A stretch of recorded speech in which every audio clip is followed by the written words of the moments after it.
Hello and welcome to the Tournament Center. I'm Randy Buehler here with Brian David Marshall. We're in Rome. World's Day 2 is done, and the one thing we know for sure is that tomorrow is going to be amazing. There's just so much going on at this tournament. Player of the Year, should we start there? So yeah, you've been doing the math on the Player of the Year race. How dramatic has that race turned out? Yeah, quite dramatic. So Martin Yuza and Tomohiro Saito are both right in the thick of the top 8 race. The setup is that Yuya Watanabe had a lead coming in, and people were ready to kind of give the title to Yuya, but he limped out of the gate at 1 and 3. He lost his first 2 rounds today. He did win the last 4 today, so he's got 7 and 5. Like, he's going to get some points. In order to pass him, somebody's going to have to top 8, but Tomohiro Saito is 9 and 3, sitting in 10th place. Martin Yuza, 9 and 3, sitting in 17th place. Those two both have probably a loss to give. They make a run in extended, they make top 8. We could be playing this out on Sunday. And do not forget, by the way, Gabriel Nassif is still in this thing. Right. Gabriel Nassif is totally capable of making a run tomorrow. He's on 8-4, so in 73rd place, probably has to win, 5 and then a draw into top 8, something like that. But any of the 3 of them could make Sunday and could take this thing away from Watanabe, a title that most people had kind of thought he had locked up. He got eliminated from top 8 pretty early, and the door is open. Watanabe does still have the team event with which to pick up some extra points, and that race is also shaping up to be very tight. Yeah, so World's Team Competition, we have a 3-way tie for first place overnight going into day 3. Czech Republic, Japan, and Brazil dead heat at 78 points, which is kind of bad news for Brazil, who had opened up a bit of a lead yesterday. But good news for Japan, that's who everybody expected to be there. And it could be almost any number of teams advancing to Sunday. So the top 4 teams go to Sunday and play this out. And there are 10 teams within 1 match of first place right now. Right. 10 teams within 1 9-point team match of first. Austria, Chinese Taipei, China, Argentina, Germany, Netherlands, Spain.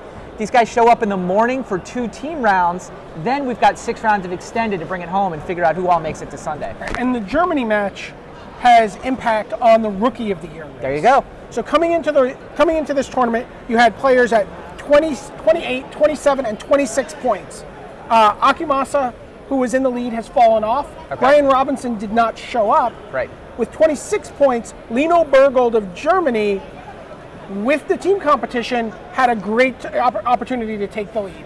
He's not done that well in the event. He's in 250th place right now individually. But Germany's in 8th. But Germany's in 8th, and he's on that team. So there's a possibility for him to pick up anywhere between 1 and 6 points based on whether he finishes first, the German team finishes first, right, or up down to 16th in the team competition. So points from Germany would really help him get Rookie of the Year, but now I know where this is going, right? If Germany doesn't get a ton of points, who's looking to come up from behind? So there were 2 players right behind him. One was Brad Nelson, who Magic Online Superstar. Magic Online Superstar, sure. We talked about him a lot in Hawaii. He was 4th at Nationals, just missed the cut. Oh, right. So this is a guy who's been sort of almost top 8 last weekend at the Grand Prix. Yep. Terrific player.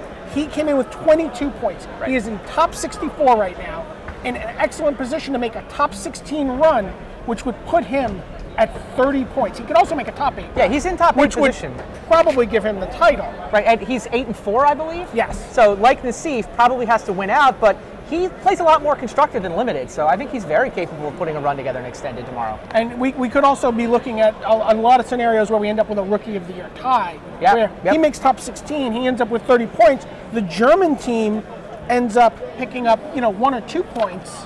Yep. There's the possibility of a tie that gets played out in San Diego. That could be fun. It's funny, Martin Yuza was actually asking what the tiebreaker rules were for Player of the Year, because he and Saito are the ones who've been having the great weekend. They're in a flat-footed tie right now.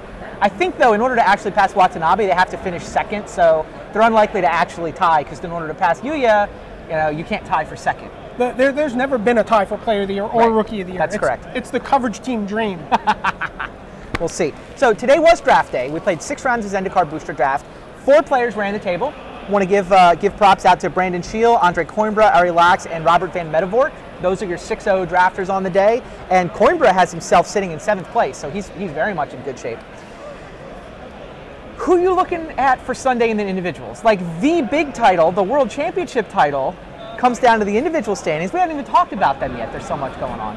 Who do you like right now? What have you been watching? All I do at any event I go to lately is watch Conley Woods.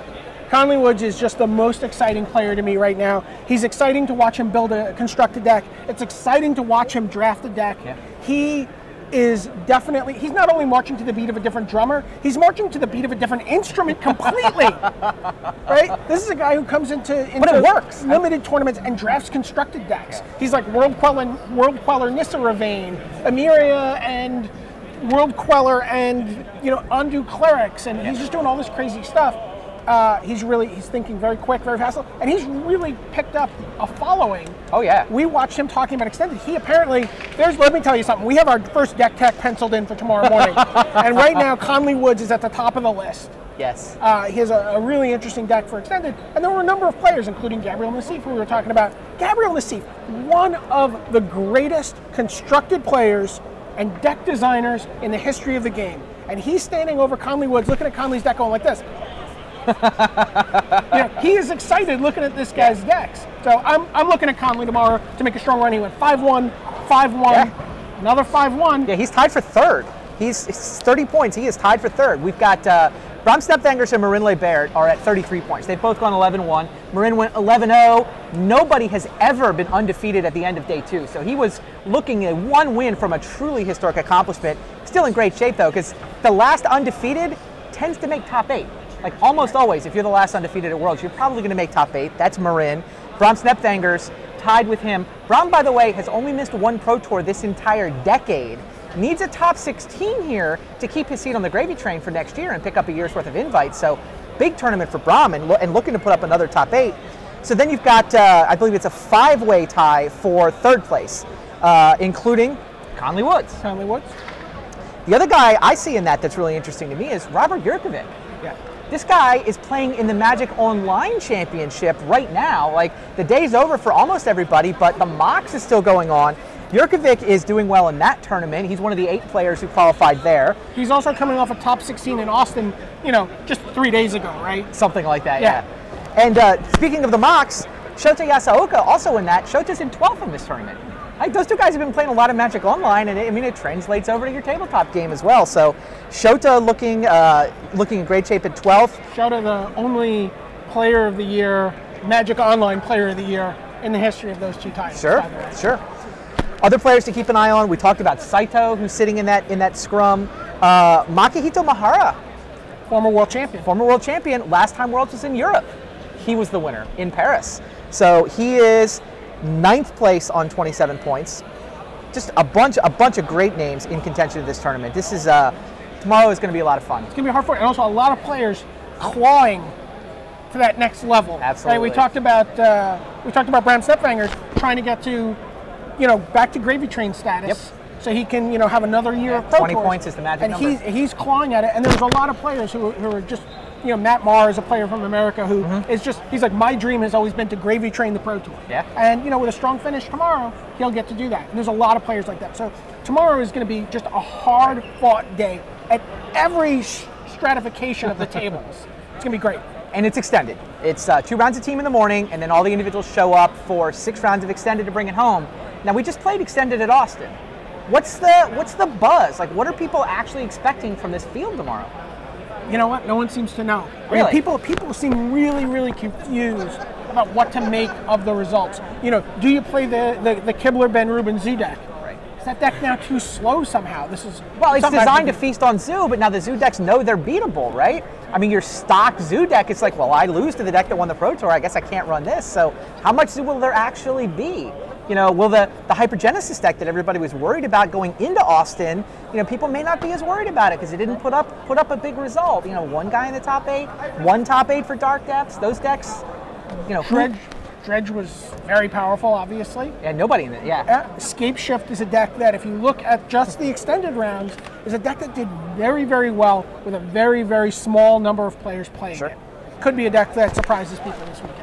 And, then there's always a rogue build by Conley Woods. Could be kind of fun to watch. There you go.